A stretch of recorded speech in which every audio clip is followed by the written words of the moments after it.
Latin America will be bullish. The region's economic fundamentals look better than they have since the start of the commodities supercycle 20 years ago.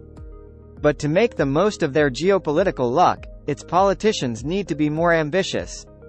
Some 3 months into 2024, Latin America is already demonstrating its ability to beat growth forecasts. The region's two largest economies, Brazil and Mexico, are slowing down but not by as much as initially feared, and the Andean countries seem to be recovering some of the momentum lost during the pandemic.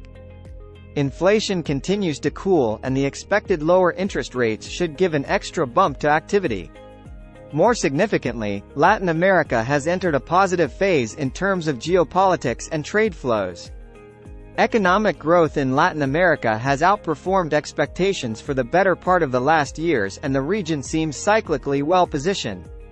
However, the story goes beyond the cycle and into the structural. LATAM's longer-term prospects should be benefited by the potential search for secure, cheap and trusted supply sources derived from the recent geopolitical division. The region is a producer of commodities and of manufacturing goods, with good relationships with most regions, and relatively solid democracies, that can boost trade and investment ties with the rest of the world in the next years. On the top of some economic reforms approved in the last years.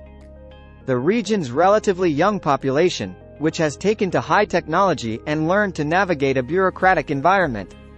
Plus, it has available land far away from eventual global conflicts. And yet, despite this enthusiasm and unquestionable potential, the report's immediate economic outlook for the region amounts to pretty weak tea.